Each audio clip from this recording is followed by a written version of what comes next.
اعوذ باللہ من الشیطان الرجیم بسم اللہ الرحمن الرحیم سیدنا کریم صلی اللہ تعالی علیہ وآلہ وسلم۔ آج کا سبق آگے پڑھتے ہیں۔ آیت نمبر 15 اللہ تعالیٰ ارشاد فرماتا ہے اذ تلقونہ بألسنتکم، جب تم نقل کرتے تھے اس کو بألسنتکم اپنی زبانوں سے، وتقولون بافواہکم اور کہا کرتے تھے اپنے منہوں سے، ما لیس لکم بہ علم، نہ تھا تمہیں جس کے بارے میں کوئی علم، وَتَحْسَبُونَهُ هَنِيًّا نیز تم خیال کرتے تھے اسے معمولی سی بات، وَهُوَ عِندَ اللَّهِ عظیم، حالانکہ اللہ کے نزدیک بہت بڑی بات تھی۔ وَلَوْلَا إِذْ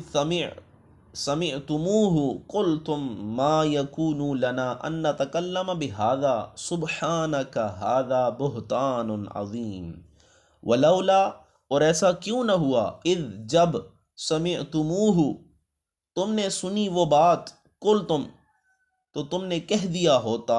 ما یکون لنا ان نتکلم بہذا، حق نہیں پہنچتا ہمیں کہ ہم گفتگو کریں اس کے متعلق، سبحانک ھذا بہتان عظیم، اے اللہ تو پاک ہے، ھذا بہتان عظیم، یہ بہت بڑا بہتان ہے یا یہ بہتان عظیم ہے۔ اب یہاں پہ اللہ تعالیٰ نے اس آیہ مبارکہ میں پہلے تو یہ کہہ دیا کہ صرف بات سن کر اس کی تحقیق کیے بغیر کسی پر بہتان نہ لگاؤ، اس پر باتیں نہ کسو۔ اب دوسری چیز جو ہے کہ کیونکہ تمہیں اس کے بارے میں کوئی علم تو ہے نہیں، صرف اپنے گمان سے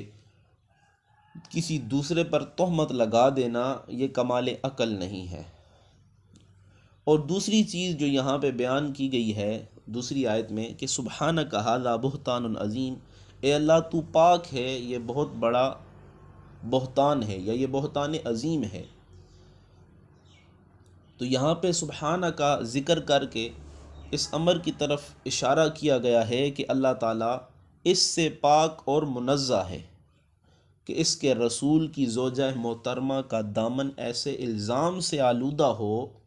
گویا نبی مکرم صلی اللہ تعالیٰ علیہ وآلہ وسلم کی رفیقہ حیات پر الزام لگانا، نبی مکرم صلی اللہ تعالیٰ علیہ وآلہ وسلم پر الزام لگانا، اور نبی مکرم پر ایسا الزام آپ پر نہیں بلکہ یہ الزام لگانا در حقیقت رب کریم پر الزام لگانا ہے جس نے ایسا نبی بنایا ہے۔ یاد رہے کہ حضرت صدیقہ رضی اللہ تعالی عنہا کی پاک دامنی کو ثابت کرنے کے لیے زبان قدرت نے وہی اسلوب اختیار کیا جو اللہ تعالیٰ کے ساتھ شریک ٹھہرانے والوں کی تردد کے وقت اختیار کیا جاتا ہے۔ اور یہاں پہ ایک اور چیز بتا دوں، قرآن کریم میں 4 اشخاص کی برات بیان کی گئی ہے، یعنی جن کے بارے میں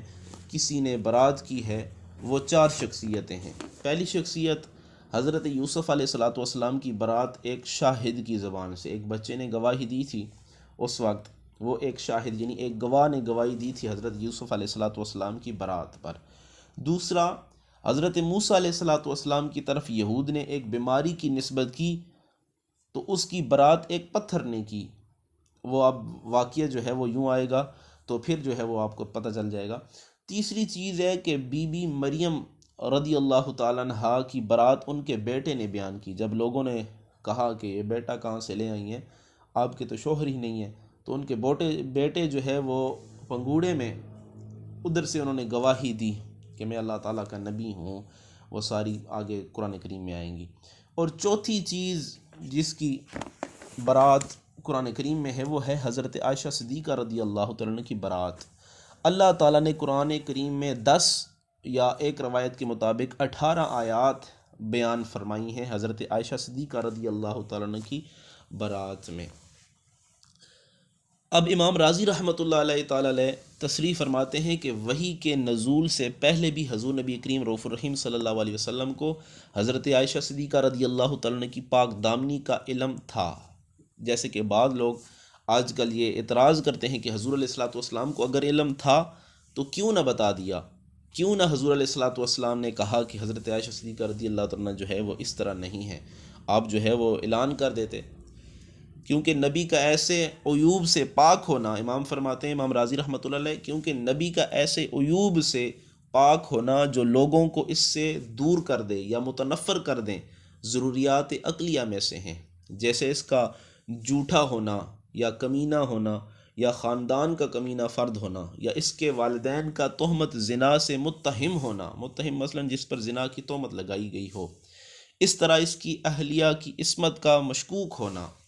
اگر نبی میں ان عیوب میں سے کوئی ایک عیب بھی پایا جائے تو لوگ اس سے متنفر ہو جائیں گے، کیونکہ نبی تو ہدایت کے لیے آتے ہیں، اور جو ہدایت کے لیے آتا ہے اگر ان میں ایک عیب بھی ایسا پایا جائے تو لوگ اس سے قریب نہیں ہوں گے بلکہ اس سے دور بھاگیں گے، اس سے متنفر ہوں گے، اسے ناپسند کریں گے، اور اس کی بعثت کا مقصد ہی فوت ہو جائے گا، کیونکہ اس کی بعثت کا مقصد ہی ہے لوگوں کو ہدایت کی طرف لے کے آنا۔ اگر وہ خود ایسے عیوب میں جو ہے وہ شامل ہو تو لوگوں کو کیا ہدایت کریں گے، یا لوگوں کو کیا جو ہے وہ نیکی کی راہ دکھائیں گے جب وہ خود جو ہے وہ برائی کے راستے پر چل رہے ہوں۔ تو اس وجہ سے جتنے بھی نبی ہیں وہ ایسی عیوب سے جو ہے وہ ایسے عیوب سے پاک ہیں، منزہ ہیں، اللہ تعالیٰ نے انہیں پاک بنایا ہے۔ اس وجہ سے انبیاء کے بارے میں اور فرشتوں کے بارے میں ہم اہل سنت و جماعت کا یہ عقیدہ ہے کہ یہ معصوم عن الخطا ہیں، یعنی اللہ تعالیٰ نے ان کو گناہوں سے محفوظ کر دیا ہے، ان سے گناہ ہو ہی نہیں سکتا، اللہ تعالیٰ نے ان کو گناہوں سے پاک پیدا کیا ہے۔ اب آگے امام راضی رحمۃ اللہ علیہ فرماتے ہیں کہ اپنے اس کلام پر دو شبے پہلے پیش کرتے ہیں اور خود ہی پھر ان کا جواب بھی دیتے ہیں۔ پہلا یہ کہ نبی کی بیوی کا کافر ہونا قرآن سے ثابت ہے، حضرت لوط علیہ السلام کی بیوی، یا دوسرے میرے خیال میں حضرت، اب ان کا مجھے نام یاد نہیں آ رہا، کہ کفر زنا سے زیادہ سنگین جرم ہے، ٹھیک ہے، تو اس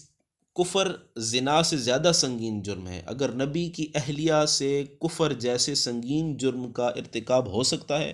تو اس سے کم درجے کے گناہ کا صدور بھی ممکن ہے،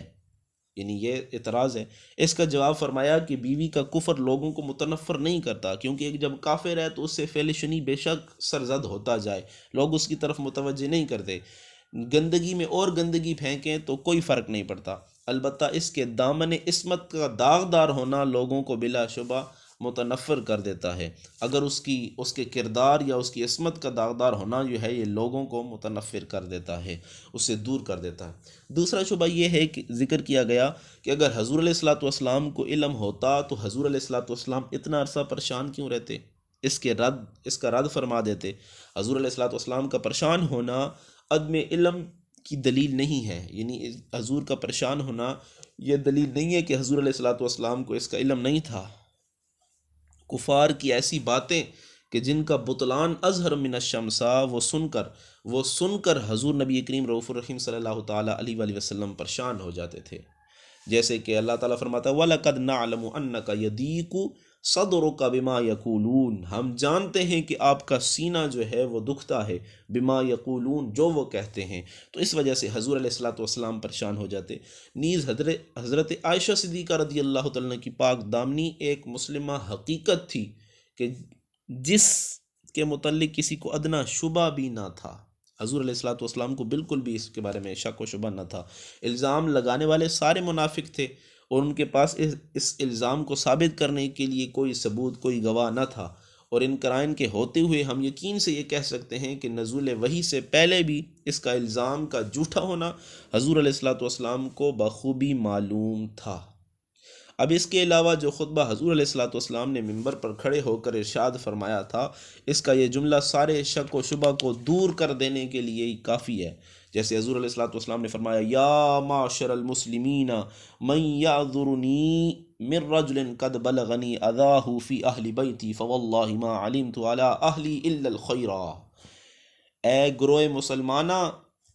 یا اے گروہ مسلمانوں، مجھے اس شخص کے معاملے میں کون معذور تصور کرے گا جس نے میرے اہل خانہ کے بارے میں مجھے اذیت پہنچائی،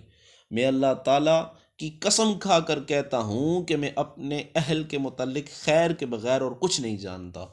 بالاتفاق حضور علیہ الصلاۃ والسلام کا یہ خطبہ نزول آیات سے پہلے کا ہے، یعنی یہ آیتیں برات والی جو آیتیں نازل ہوئیں اس سے پہلے حضور علیہ الصلاۃ والسلام نے یہ خطبہ ارشاد فرمایا، اپنے اہل کے برات کا حلف اٹھا کر بیان فرمایا، اپنے خاندان والوں کی جو ہے وہ برات قسم اٹھا کر بیان فرمائی، اور مفتری یعنی جس نے الزام لگایا مفتری سے انتقام لینے کا حکم دیا، اور حضور علیہ الصلوۃ والسلام کا حلف اٹھانا اور مفتری سے انتقام لینے کا حکم دینا اس وقت تصور کیا جا سکتا ہے جب حضور علیہ الصلوۃ والسلام کو حضرت عائشہ صدیقہ رضی اللہ تعالیٰ عنہ کی پاکیزگی اور پاکی اور الزام لگانے والے کے جھوٹے ہونے کا یقینی علم ہو۔ تو اگر حضور علیہ الصلوۃ والسلام کو ذرا بھی تردد ہوتا، شک ہوتا، تو حضور علیہ الصلوۃ والسلام قطعا نہ قسم اٹھاتے، نہ حلف اٹھاتے، اور نہ مفتری کو سزا دینے کی ترغیب دیتے۔ تو آج کل بھی بعض لوگ بڑے سوکیانہ انداز میں اس واقعے کو عام جلسوں میں بیان کرتے ہیں اور اپنے نبی پاک صلی اللہ تعالیٰ علیہ وآلہ وسلم کی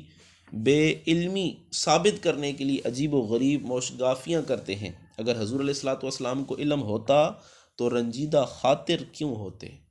اگر علم ہوتا تو صاف الفاظ میں حضرت عائشہ رضی اللہ تعالیٰ عنہ کی برات کا اعلان کیوں نہ کر دیتے، وغیرہ وغیرہ اس طرح کے کلمات کستے ہیں جنہیں سن کر دل درد سے بھر جاتا ہے اور کلیجہ شک ہونے لگتا ہے، اور یہ سمجھ نہیں آتی کہ یہ صاحب جو اپنا سارا زور بیان اور قوت استدلال اپنے نبی کے بے علمی ثابت کرنے کے لیے صرف کر رہے ہیں، ان کی اپنی ذات کو ہدف بنایا جائے، اگرچہ انہیں اپنی پاک دامنی کا حق الیقین بھی ہو، تو کیا ان کا جگر چھلنی نہیں ہو جائے گا؟ نزول وحی میں تاخیر کی جو حکمتیں ہیں، ان کا آپ کیا اندازہ لگا سکتے ہیں؟ ابتلاء میں شدت، پھر اس میں جو ہے وہ طوالت، یعنی اس کی مدت میں طوالت، اس کا مطلب یہ ہے کہ صبر اور استقامت کا مظاہرہ، اور ان تمام امور میں لطف ہے۔ اس کی قدر و منزلت اہل محبت ہی جانتے ہیں، عام شخص نہیں جان سکتا۔ اب اگلی آیت میں دیکھیں، اگلی آیت میں اللہ تعالیٰ کیا فرماتا ہے؟ اللہ تعالیٰ فرماتا ہے یعظکم اللہ ان تعودوا لمثلہ ابدا ان کنتم مؤمنین۔ اللہ تعالیٰ فرماتا ہے یعظکم اللہ، اللہ تعالیٰ تمہیں نصیحت فرماتا ہے، ان تعودوا کہ تم دوبارہ نہ پلٹنا، دوبارہ نہ لوٹنا، لمثلہ ابدا اس جیسی بات کی طرف ہمیشہ تم واپس نہ لوٹنا، ان کنتم مؤمنین اگر تم ایمان والے ہو۔ اب اس آیت میں دیکھا جائے تو اللہ تعالیٰ نصیحت فرماتا ہے۔ امام فخر الدین رازی رحمۃ اللہ علیہ فرماتے ہیں اس آیت کا معنی یہ ہے کہ سابقہ آیات میں مذکور کلام سے تمہیں معلوم ہو گیا ہے کہ حضرت عائشہ صدیقہ رضی اللہ تعالیٰ عنہ پر تہمت لگانا کتنا بڑا گناہ اور کتنا بڑا جرم ہے، اور یہ بھی معلوم ہوا کہ اس جرم کی وجہ سے حد لگے گی، دنیا میں تو ذلت و رسوائی اور آخرت میں عذاب کا سامنا کرنا پڑے گا۔ اس وجہ سے اللہ تعالیٰ تمہیں فرما رہا ہے کہ ایسی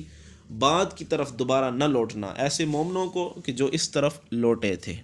اب یہاں پہ ایک چیز اور میں آپ کو بتا دوں، وہ بھی آپ نوٹ کر لیں کہ جب حضرت عائشہ صدیقہ رضی اللہ تعالیٰ عنہ پر تہمت لگائی منافقوں نے، تو مسلمانوں میں 3 گروہ بن گئے، 3 جماعتیں بن گئیں۔ پہلی وہ جماعت کہ وہ جو تہمت لگانے میں منافقین کے شریک ہو گئے، دوسری وہ جو تذبذب کا شکار رہے، یعنی انہوں نے کچھ بھی نہیں کہا، خاموش رہے، انہیں شک تھا یا انہیں جو ہے وہ اس تذبذب میں تھے کہ یہ سچ ہے تہمت یا جھوٹ ہے، لیکن انہوں نے کچھ زبان سے کوئی حرف ادا نہیں کیا، خاموش رہے۔ اور تیسرا وہ گروہ جنہوں نے صراحت کے ساتھ یہ کہہ دیا کہ یہ بات کھلم کھلا جھوٹ ہے، یہ تہمت ہے، بہتان تراشی ہے، ان میں سے جو ہے وہ خلفائے راشدین اور بڑے صحابہ موجود ہیں۔ تو اب اس آیت میں جو ہے وہ انہیں حکم دیا جا رہا ہے، اس بات کا حکم کہ جو تہمت لگانے میں شریک تھے انہیں عذاب کا حکم ہے، یعنی انہیں جو ہے وہ عتاب ہے۔ جو منافقین تھے انہیں تو عذاب کا حکم دیا جا رہا ہے کہ انہیں جو ہے وہ آخرت میں عذاب ہوگا۔ اب یہاں پہ مومنین جنہوں نے تہمت لگائی ان پر جو ہے وہ عذاب یہ ہے کہ دنیا میں انہیں حد لگائی جائے گی، اور دوسرے جو گروہ تھے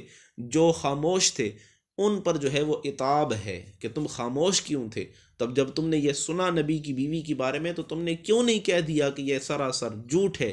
یہ سراسر جو ہے وہ بہتان ہے، سراسر بہتان ہے، تم نے یہ کیوں نہیں کہہ دیا؟ اور تیسرے جنہوں نے صراحت کے ساتھ یہ کہا تھا کہ یہ کھلم کھلا جھوٹ ہے، یہ واضح ہے کہ یہ سارا بہتان ہے، تو ان کے لیے اللہ تعالیٰ نے اپنی رحمت الہی کا حکم ارشاد فرمایا۔ اب یہاں پہ ایک اور چیز بھی نوٹ فرما لیجئے کہ حضرت عائشہ صدیقہ رضی اللہ تعالیٰ عنہ پر تہمت لگانا خالص کفر ہے۔ کیوں؟ اگر آپ پر تہمت لگائی جائے تو سمجھیں کہ ان آیت پر تہمت ہے، اور اللہ تعالیٰ کی ان آیات پر ان میں شک کرنا یا ذرا سا بھی آیات میں شک و شبہ میں پڑ جانا، یہ آدمی کو دائرہ اسلام سے خارج کر دیتی ہے. یہ شک جو ہے وہ آدمی کو دائرہ اسلام سے خارج کر دیتا ہے. اس کے بارے میں اعلیٰ حضرت عظیم البرکت آپ فرماتے ہیں، یعنی امام احمد رضا خان فاضل بریلوی رحمۃ اللہ تعالی آپ فرماتے ہیں کہ حضرت عائشہ صدیقہ رضی اللہ تعالیٰ کا قذف کفر خالص ہے. یعنی حضرت عائشہ صدیقہ رضی اللہ تعالیٰ پر اس طرح کا قذف لگانا یا بہتان لگانا، یہ جو ہے یہ کفر خالص ہے. اب آگے اللہ تعالیٰ فرماتا ہے وَيُبَيِّنُ اللَّهُ لَكُمُ الْآيَاتِ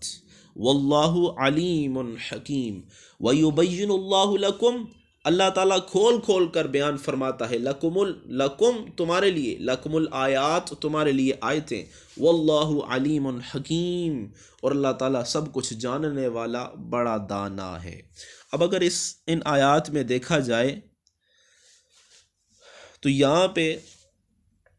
وَيُبَيِّنُ اللَّهُ لَكُمُ الْآيَاتِ یعنی اللہ تعالیٰ احکام کی جو آیتیں ہیں، آداب کی جو آیتیں ہیں، ان کا صاف صاف حکم بیان فرماتا ہے. کوئی عام آدمی بھی پڑھے، ان کا ترجمہ دیکھے تو وہ سمجھ جاتا ہے. دوسری چیز اس میں جو ہے وہ بہتان تراشی کی مذمت بیان کی گئی ہے. یعنی یاد رہے کسی شخص کے پوشیدہ عیب کو جس کا وہ دوسروں کے سامنے ظاہر ہونا پسند نہ کرے تو وہ اس کی برائی کرنے کے طور پر ذکر کرے، یہ غیبت ہے. اور اگر اس میں وہ بات ہی نہیں ہو تو یہ غیبت نہیں بلکہ بہتان ہے. مثلا زید عمر کی کوئی برائی بیان کرتا ہے اس کے سامنے یا اس کے غائب کی حالت میں، وہ وہاں پہ نہ ہو، وہ بیان کرتا ہے. اگر زید کو اس کی یہ بات بری لگتی ہے، عمر کو بلکہ زید کی بات یہ بری لگتی ہے تو یہ غیبت ہے. اور اگر عمر میں ایسی بات ہی نہیں پائی جاتی کہ جو زید عمر کے بارے میں کہہ رہا ہے تو یہ بہتان ہے، یہ عظیم گناہ ہے. اور یہاں پہ ایک دو حدیثیں بھی ہیں کہ حضرت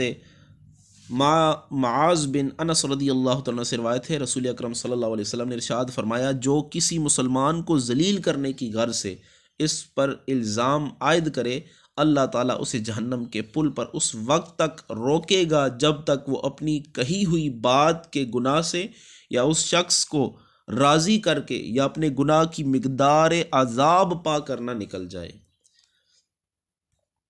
تو ہمیں چاہیے کہ بہتان ترازی سے بچنا چاہیے. اس طرح کی اور بھی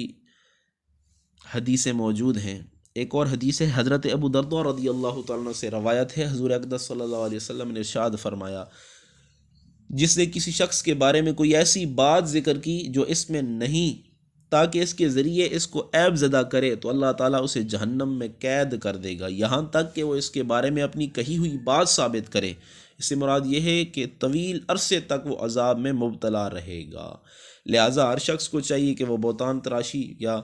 اس طرح کے گناہ سے بچے اور خود بھی بچے اور دوسرے لوگوں کو بھی اس سے بچانے کی کوشش کرے. جیسے کہ ایک اور حدیث میں بھی آتا ہے کہ دوسرے مسلمانوں کو بھی ایسے گناہوں سے بچانے کی ترغیب دلائی جائے. تو یہاں پہ حضرت جابر بن عبداللہ رضی اللہ تعالیٰ سے روایت ہے، حضور اقدس صلی اللہ علیہ وسلم نے ارشاد فرمایا، جہاں کسی مسلمان شخص کی بے حرمتی اور بے عزتی کی جاتی ہو، ایسی جگہ جس نے اس کی مدد نہ کی، کسی مسلمان نے اس کی وہاں پہ مدد نہ کی، یعنی یہ خاموش سنتا رہا اور اس بے عزتی کرنے والے کو منع نہ کیا، تو اللہ تعالیٰ وہاں اس کی مدد نہیں کرے گا. جہاں اسے پسند ہو کہ اب اس کی مدد کی جائے، اب وہاں اللہ تعالیٰ اس کی مدد نہیں کرے گا. جو شخص ایسے موقع پر کسی مسلمان شخص کی مدد کر دے، یعنی کوئی برائی کر رہا ہے کسی مسلمان بندے کی اور یہ کہے کہ خاموش ہو جاؤ، برائی کرنا منع ہے اسلام میں، قرآن کریم میں حکم دیا گیا ہے کسی کی برائی نہ کرو، یہ غیبت ہے یا یہ بہتان ترازی ہے، اسے روک دے،